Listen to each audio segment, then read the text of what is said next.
Hey, the Paralympics are in full swing. In the spirit of the Games, here's a rebroadcast of my in-depth conversation with track and road paracyclist Tristen Chernove from this past July.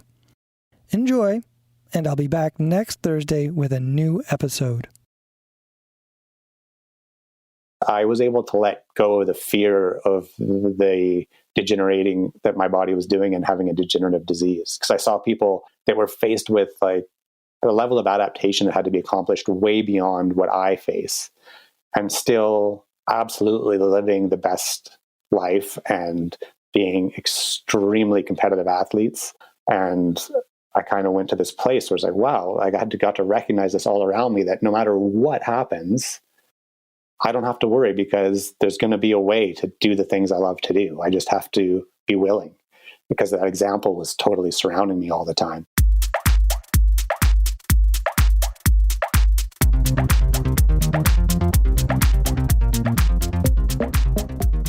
Welcome to the Canadian Cycling Magazine podcast. I'm Matthew Pioro. You just heard from Tristen Chernove.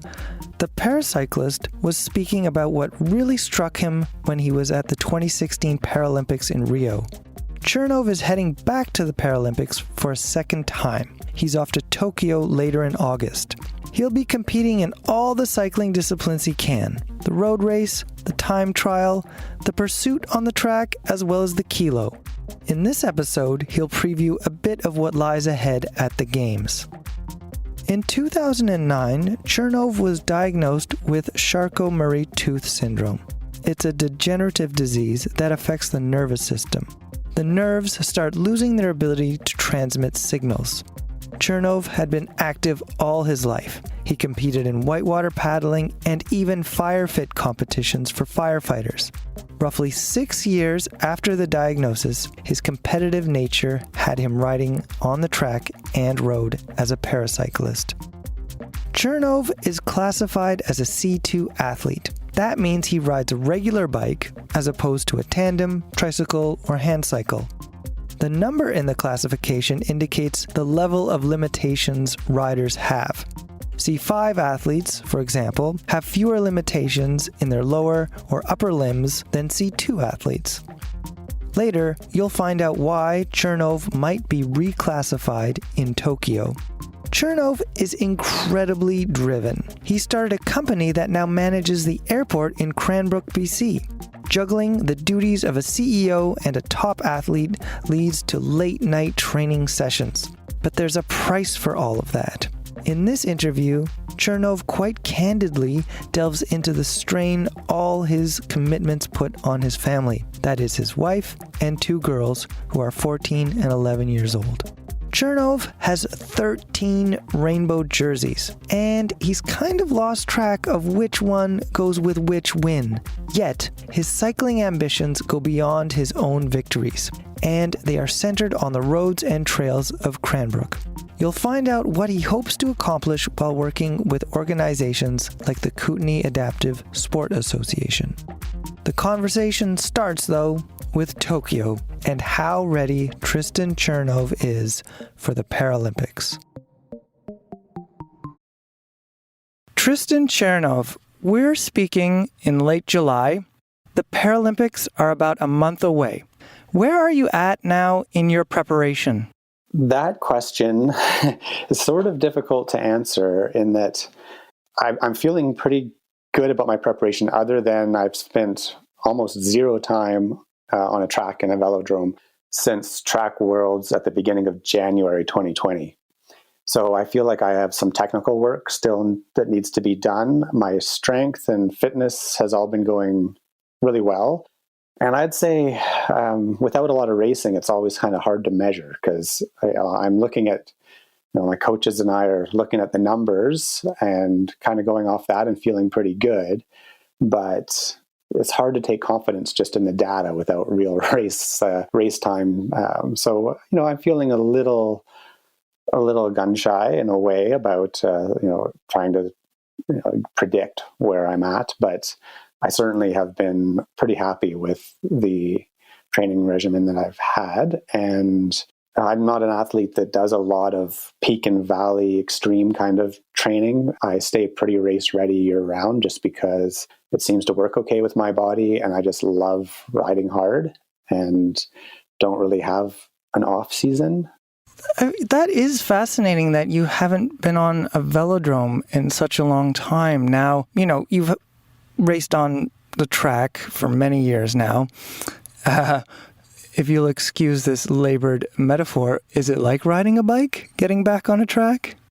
Yes, I think I would say the majority of the track riding that I do, we're always drawn towards what we love the most, of course. And when it's not Paralympic time, where it's just time gate start events, it's bunch racing on the track that pulls out the most passion for me. So most of the track riding I do between games is bunch racing, which is kind of like riding a bike in that you get used to the banks again and the fixed bike pretty fast. But I don't feel like I've actually ever extracted all of the nuance out of gate start events that I could to be technically as near perfect as possible. So that is an area where, had the pandemic not happened, or had I lived in a location during the pandemic that was near enough to a velodrome that I could have been on one, I would have been there a lot, because those little technical elements of getting off of a standing start in a gate fast and riding the black line really well at speed are things that actually do take a tremendous amount of time to really get efficient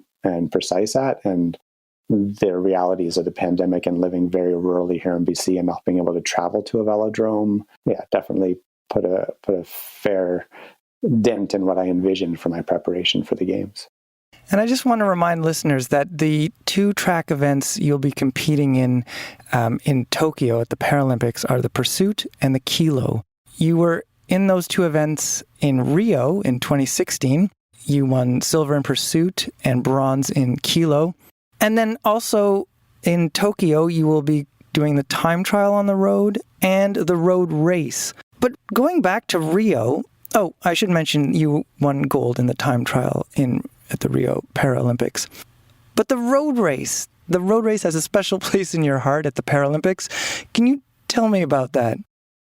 Yes, it's interesting because it's probably the one event that had the most anticipated heightened expectations for my performance. For me, generally, the longer a race is, the more it suits me. I'm an old guy, but I've got a really good diesel engine that's where my attributes seem to shine the most. Is the more and more it gets into endurance, and everything was looking really great for that, and I was feeling fantastic after just it was the day after winning gold in the time trial, and unfortunately, so it's an odd one because when I intro this, it's going to sound like, well, why is it a fond memory? But only 7 kilometers in, so right near the start, and you got to remember, para races are pretty short, like in the 60. I think it was 67 kilometers. I think so. They're so short, they're raced more like a crit. There's no easing into it the way a longer road race might go.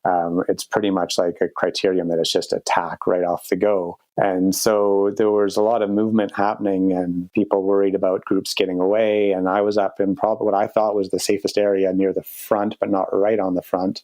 And someone made an attack off the left side of the peloton. And someone to my right saw that go and just instinctively launched towards getting on that wheel, and in the process just chopped my front wheel off, and a couple of us went down, and I went down pretty hard, and unfortunately in the process broke the front derailleur and jammed the chain pretty good. So it took, I think, about 4 minutes or so to get the chain out, and we couldn't get the front derailleur working, so we just gave up, and I just started trying to do the best I could with just a small chain ring. And I guess this is where the true reason that we do this sport, or at least that I do, sort of comes into play. I had to really look at not being upset, but just what's the best I can do with this situation, what's in my control right now, and what do I do to ensure that this is, a moment that feels like triumph, regardless of the situation. So I just went super deep, doing the absolute best I could on small gears, and actually finally started catching up to people, started moving through the pack. Had the race been a little longer, it could have even turned out better, but with only that length of a race, I was able to move through the field to get back up to 15th, but wasn't quite able to bridge to the very front group. And every lap they could see me coming. So they were working hard together to not let me back to that very front group. But I feel like when the race finished, there were so many points in that, I had a dislocated shoulder and some pretty good road rash and levers that were mangled and broken and no derailleur. And there's a photo that I don't know who captured it, but someone captured a photo of me sitting in a chair with my arm in a sling with the biggest sort of look of elation on my face, big smile. And I think that photo just summed it up really well. Like yes, I didn't win, but I felt so good about doing the best I could, and just it really became apparent, it's not always about winning. Sport is so much more than that, and can be just about, for me anyway, not only finding your limit, but impressing yourself that your limit maybe is even beyond what you thought it was. And those are the little magic moments that we get. That was one for me. So yeah, it's the event of Rio that never gets talked about, but it's probably the one that I'll tell my grandkids, because it matters, I think, more than some of the others. It does make a good story, even though we always talk about the medals and awards, but that is a good story for sure.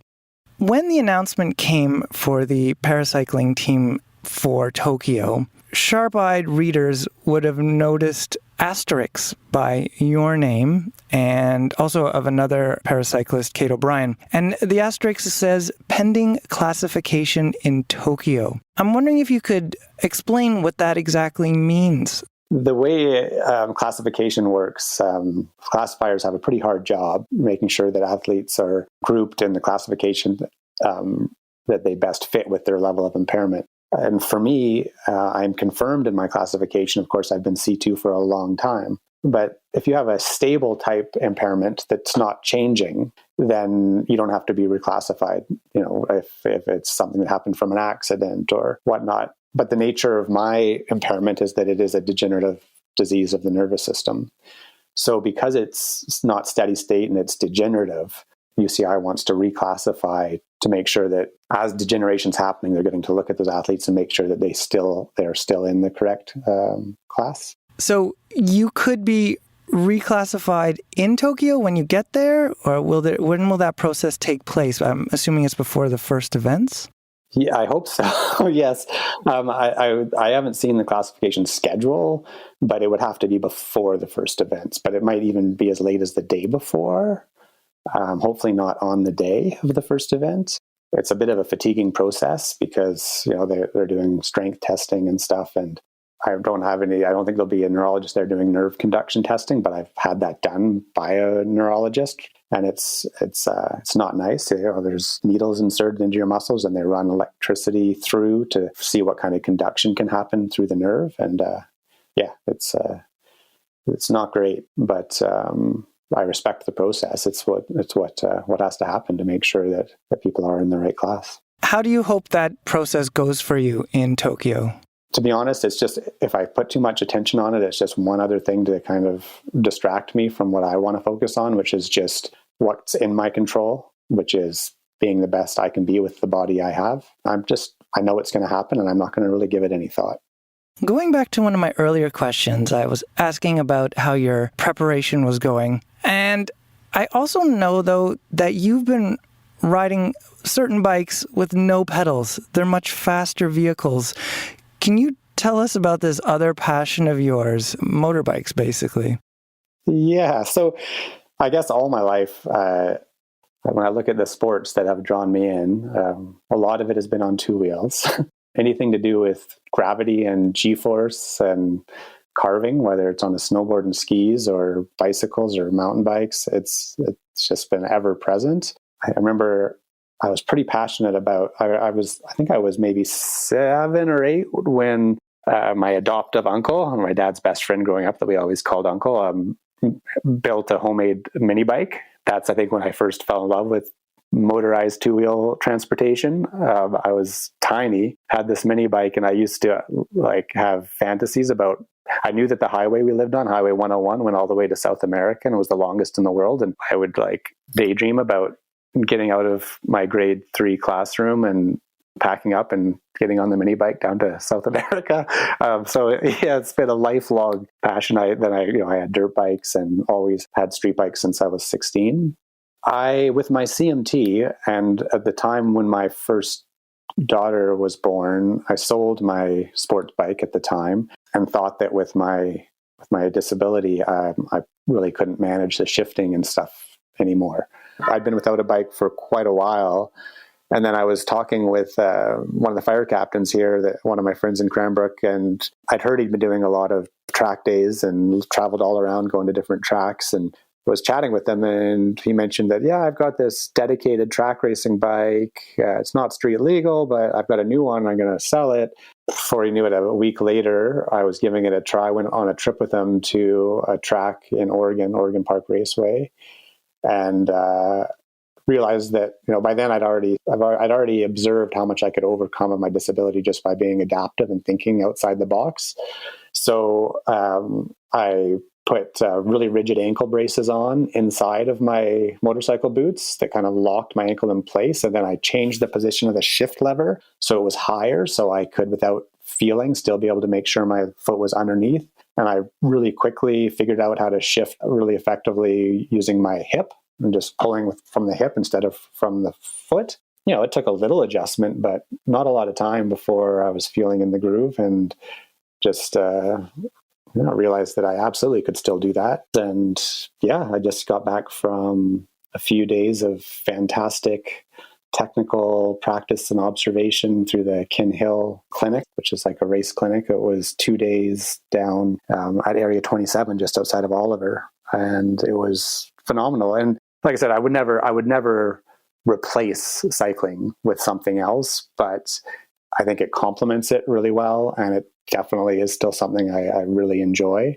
And it's amazing how the things you have to train yourself to do right at those kinds of speeds do really slow everything down, so that the kind of speeds you're at, high speed cornering in a peloton, elbow to elbow, like that stuff just seems really minor when you've been picking lines through traffic, at really high speeds, where the slightest body movement could mean bad crash. So I think of it as cross training. That's the way I choose to look at it anyway, to justify that I still do it. But ultimately, I just really enjoy it.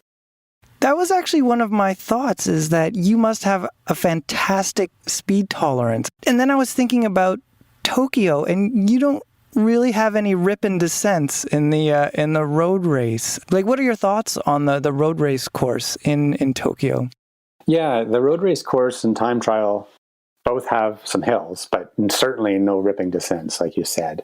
There is a technical element of the descent, which is there's a shared descent in actually both of those courses. The parkour of the TT and the road race both have a descent when you leave the Fuji motorway and go down the first bit of hill as you start to get out of the motorsports park there, which is a very short but relatively steep hill into a 90-degree right-hand turn with a concrete wall there before you go under the underpass.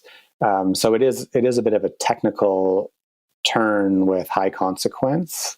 So I think many people will, because of that, I think, want to take that pretty slow. Whereas, if your eyes are trained well to be looking in the right places, I'm hoping that I'll be able to do that quite quickly. But it's not going to be a big time savings over the course of a lap, because it's one corner and it's a short hill. So yeah, no, I'm not really going to be able to pull a lot of technical elements into play. One of the things that I think will benefit sort of is that because so much of the racing is on the speedway, the Fuji Speedway, it's extremely wide. And if you just lazily look down the track and just look in a sort of generalized direction, like I'm going that way, you potentially could ride really long lines and cost yourself a lot of distance and time. But if you're looking at it very strategically about start to not look at the big width of this gray sea of pavement, but just narrow it down to always having your eyes on one specific target to target, I think there could be some time savings in that strategy. That is something that didn't occur to me, because you have this vast expanse of tarmac, and you could be wasting your time if you're taking the wrong lines. Yeah, absolutely. I mean, when we're talking about at this level. I mean, it could come down to fractions of a second over a 24-kilometer time trial. And, every meter could be the difference between, a top step of the podium or missing the podium. So I'm sure I'm not the only one thinking that, though. So it's not going to be some sort of special advantage. I'm sure everyone's going to realize that. But Right. We haven't broken any news here to the competition. No. But I do think that from all the track, like on a motorcycle, that you pick lines not according to distance, but according to making the straights as long as possible to get the maximum amount of time under acceleration. I mean, whoever on a track can spend the most time accelerating is going to be the person that has the fastest times. That's not the case on a bicycle. That element of it is very different. The part of it that does transfer, though, is just the eyes being trained to be looking in the right places, to be processing speed well, getting direction well, and just the general bike handling. This will be your second appearance at the Games. We've mentioned that you've been to Rio and now you're headed to Tokyo. Did your appearance at Rio in 2016, as well as the gold in time trial, the silver in pursuit, and the bronze in kilo, did all that change you? One of the things that did change for me, but it wasn't just at the Rio Paralympics. I mean, you got to remember that was very early in my paracycling career. I only started in paracycling in 2016, and then still in 2016, here we are in Rio. So it was very rapid. And I was still kind of in awe of the level of ability of adapting and performing that was surrounding me with all the other athletes. And I think that's probably one of those areas that is more obvious that changed me. I mean, I had been in able-bodied sport for many, many years and competing in paddle sport for 17 years. And I had never been so much wanting to know more about my competitors and to understand, and I think the big change for me, and it wasn't just Rio, but maybe the events leading up to Rio and Rio, but maybe culminating in Rio, was I was able to let go of the fear of the degenerating that my body was doing and having a degenerative disease. Because I saw people that were faced with a level of adaptation that had to be accomplished way beyond what I face, and still absolutely living the best life and being extremely competitive athletes. And I kind of went to this place where it's like, wow, I got to recognize this all around me, that no matter what happens, I don't have to worry, because there's going to be a way to do the things I love to do. I just have to be willing, because that example was totally surrounding me all the time. So maybe that's one of the more, sort of in my face kind of ways that I was changed through that. In the 5 to 6 years that you've been competing internationally, has the level of competition changed? Yeah. Yeah. Oh my goodness. Not just every year, but every event, the level is just so much significantly higher. I'd like to think actually that, and I've had other people support my thought on this, but I think that I've been one of the catalysts that maybe have helped that happen, because, well, in every sport you see it, right? Like once a record's broken, it gets broken over and over and over.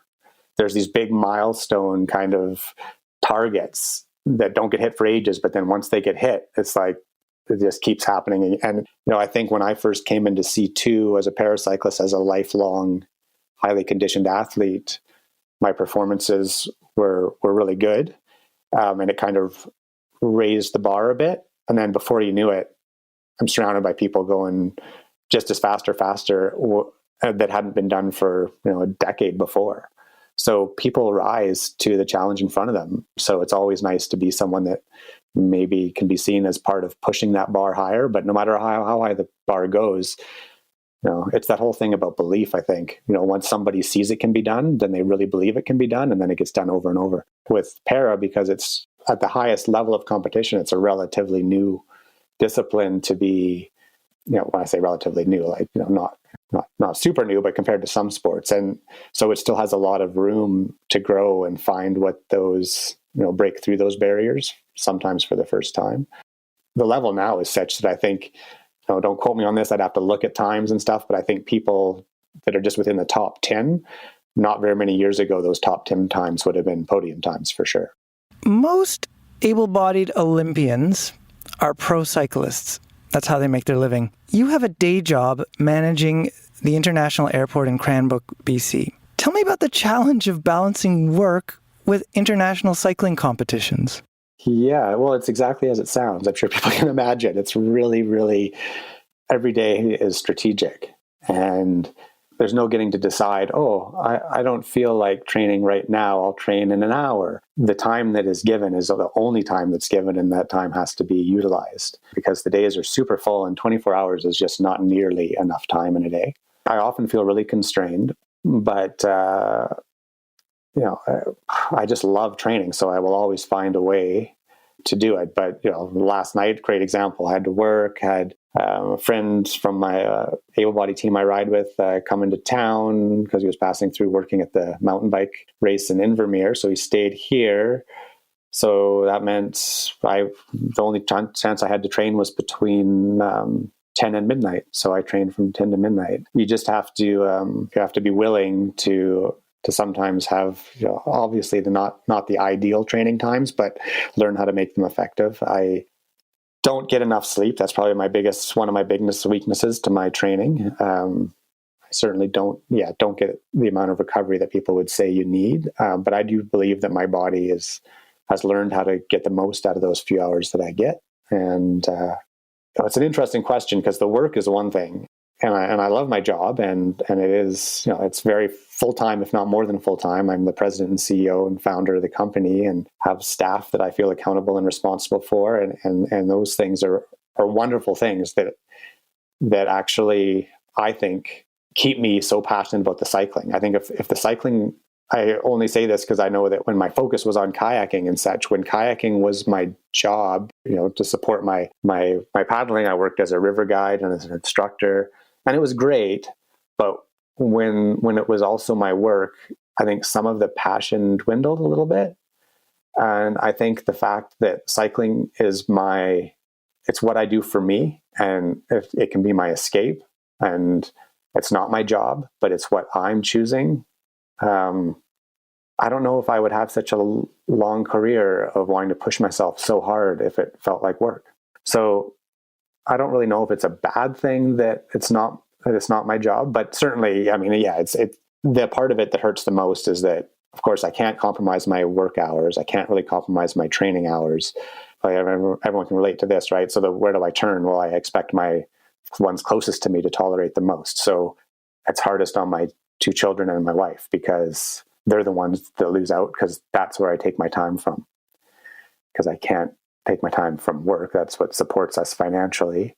So there's a lot of guilt of feeling really selfish with my time because there's so many times every week that I can see where I'm needed to be present as a good husband and father, and I'm not because I'm prioritizing training because I don't want to feel like I'm underprepared when I'm on the world stage. And that's the one element that pushes me towards thinking about retirement the most, is feeling like what I do is really selfish. I find that resonates in a way because I think most cyclists, or many cyclists, I would say, we have this tinge of guilt because if it's going to be a 4-hour ride, 5, 6, 7-hour ride on a Saturday, that's time away from family. You are just experiencing it on such a more heightened level. I can imagine how difficult it is. Your family, though, they know your passion. How are they feeling right now, or how are they supporting you right now in your preparation for Tokyo? Well, my girls are now 11 and 14, and both love cycling actually. And they're supporting me because I feel how much they want me to feel proud of what I'm doing, and they want me to do what's necessary to be successful because they see it's important to me. But I hope that Carrie, my wife, doesn't mind me saying this, but it's been a lot of years now that she's kind of had enough, and she doesn't ever really want to hear about cycling or look at anything to do with cycling or look at another bike that's blocking up the hallway in the house. And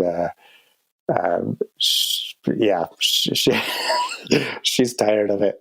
And to the point where I think several years ago, she kind of became disinterested. And I hope it didn't. She was quite passionate about her cycling too. She's done the BC bike race a couple times on her mountain bike. We did it together one year.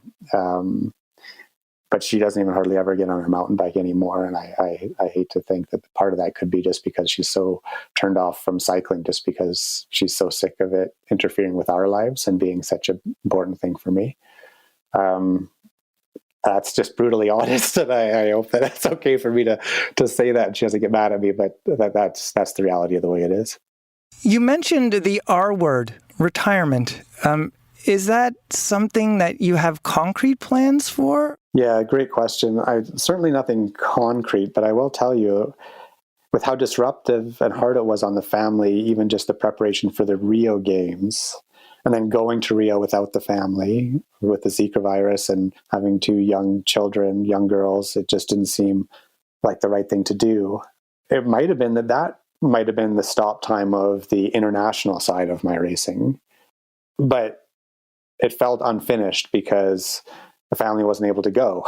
And so we kind of, as a family, decided, okay, if we're going to do this, I wanted to make sure, it's a family endeavor to push through for 4 more years to go to Tokyo, and that way get to have that Paralympic experience with the whole family. And I really wanted that for my girls to, for all the sacrifice of the time that I've taken away, I wanted the family to be able to be part of that celebration of humanity and of human performance and of adapting and overcoming and the beautiful side of the Paralympics. And to do it in Japan, it just seemed like so perfect. And so that was a big part of why we put up with another 4 years of me sort of being an absent dad between work and training, not being able to have much time outside of that. And then here we are, we'd make it through that 4 years, and then it's delayed for a year. It's like, the conversation came up, well, do you push through for another year, or do we get to have dad's time now? And then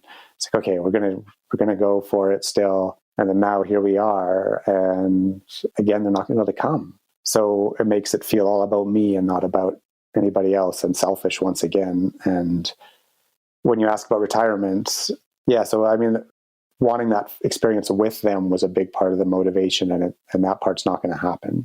So I do think that while there's nothing concrete, whatever my future looks like, it's going to look like a lot more time being a better, more attentive husband and father. I mean, when my children were young, it's one thing. It puts a lot on my partner, on Carrie, but you don't see it reflected in the children so much when they're really young.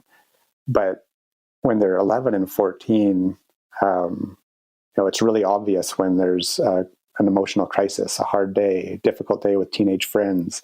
And, it's immediately in your face as a parent if you're not there at the right moment for the right supporting conversation. You can tell that's a story from real recent history. Whatever my future of cycling has within it, it's going to have a lot more time for them and to focus on what they want to be accomplishing, not what I want to be accomplishing. I'm always going to cycle. I'm always going to be on a bike. It's how I stay ambulatory and delay the degeneration of my disease and stay mobile. Like it's always going to be a huge part of my life. And if that means that even just doing it that way, I'm still fit and fast enough to be maybe the best Canada has to bring forward to international event here and there in my para category, then I wouldn't rule out going. But I wouldn't be so 100% dedicated and prioritized in the fashion I am now. There is a feature profile about you in the current edition of Canadian Cycling Magazine. As I was editing this story by writer Dean Campbell, we came across a curious puzzle. That is, how many world championships have you won? Now, you have 13 rainbow jerseys in your closet. We have a picture of them in the story itself. But throughout our research, we could only pinpoint 11 world titles. So what does that say that you at Cycling Canada have a hard time keeping track of your victories? I love this because if nothing else, as a successful athlete, And it feels, it's one of those things where I'm about to say something and then something just popped into my mind. And it's a meme I've seen, right? Of like a beautiful person saying that looks don't matter.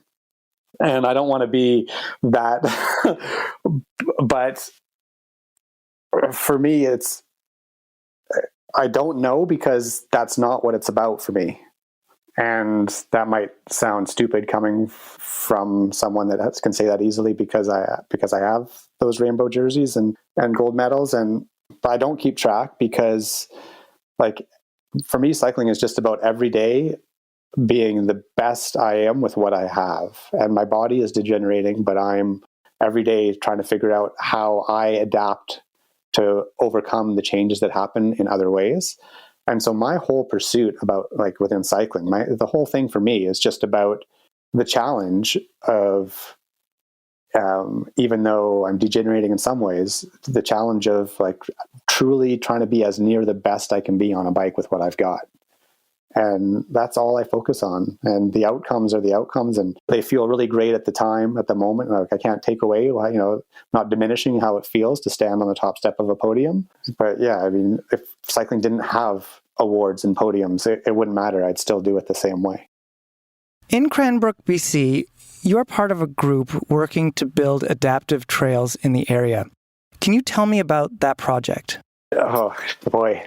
There are so many people here in Cranbrook doing so much all the time to expand our trail networks. And that includes, the ever-growing accessible trails. And there's a kind of a working group right now, a bunch of us that are trying to put our heads together and figure out funding channels to keep the ball rolling in that direction. But, I'm a very small element within that.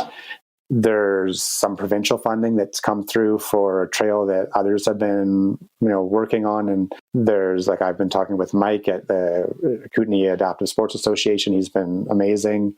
There's actually a couple different kinds of off-road hand cycles, electric assist here in Cranbrook now for people to try. But what I want to see happen is, and we had some conversations with the college and Cranbrook Tourism, as well as bringing in the cycling club. And we really, I think, need to have like a dedicated area where equipment is housed, where people can book it and rent it, and that connects them. And a Mike from Casa in the West Kootenay, he has a great model in mind, which is to have trained sort of guides/instructors who know the equipment, as well as to be able to guide off-road tandems for people who are sight impaired. But yeah, I mean, I think we all want to see people on bikes because it feels good to share what we love. That's obvious. But I want to see people on bikes and off roads because, being out in nature and away from traffic is so fantastic and in many ways safer as well. And here in Cranbrook, we're really, really fortunate that we have a lot of kilometers of trails that now have been designed to be accessible and to be able to work with any kind of mobility device, really, like just really gentle sloped gravel, hard pan. But we also have a lot of signal track that really needs very little additional work to make it more accessible. And so that's something that we're looking at too, is like how many kilometers of our hundreds of kilometers of single track can we put a little bit more work into so that more different types of equipment can utilize them. What I really want to see is a national team training camp happen here in Cranbrook, where my paracycling whole team, with everything from the tandems to the hand bikes and trikes, are all here in Cranbrook, and I get to take them on a training camp that includes a lot of off-road riding as well. That's my hope. That sounds fascinating. It'd be like a cycling center like we have across the country. I'm thinking of Bear Mountain in BC for mountain biking, or maybe you're building the paracycling center empire right there in Cranbrook. Well, that's what I'd like to do. And I think it's a great fit with the type of, we've got so many good secondary roads here with huge shoulders for the road riding and low traffic. We've got endless forest access roads, good quality gravel and dirt roads, as well as all this very, very accessible single track. It just makes sense. And then our neighbor community, just a few minutes down the road, is Kimberley, which does have, of course, the Para Alpine Training Center there. So why not have, the winter para hub be there and the summer cycling para hub be here in Cranbrook? Finally, Tristen Chernove, what drives you? Oh, that's unexpected.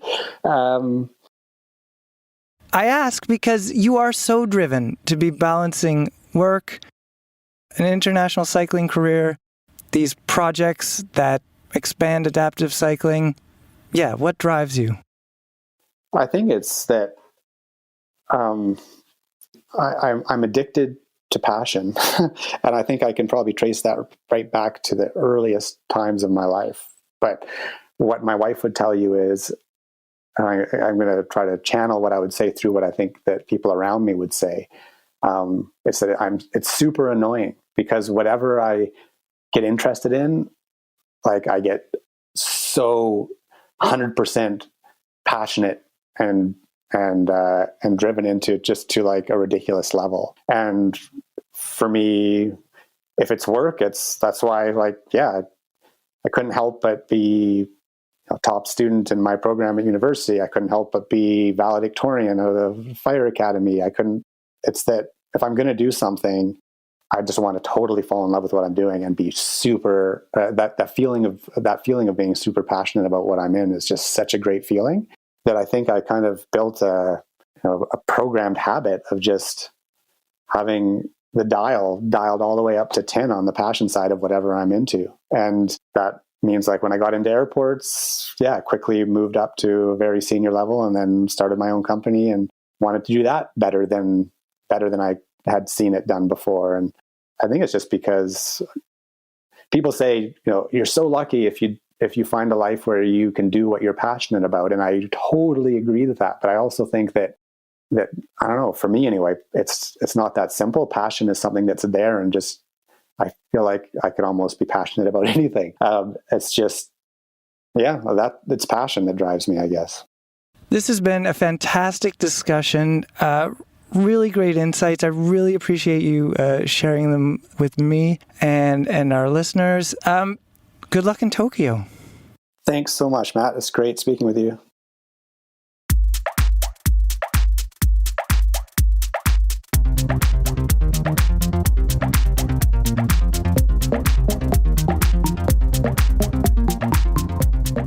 And that's the episode. It's written and edited by me, Matthew Pioro. I had a lot of help from writer Dean Campbell.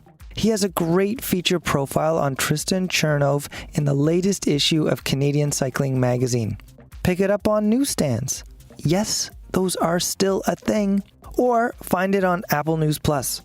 The Canadian Cycling Magazine podcast is produced by Adam Killick. He composed the music too. Thanks to Ontario Creates for its support. And thank you for listening. Please rate and review the show, ride safely, and I'll talk to you later.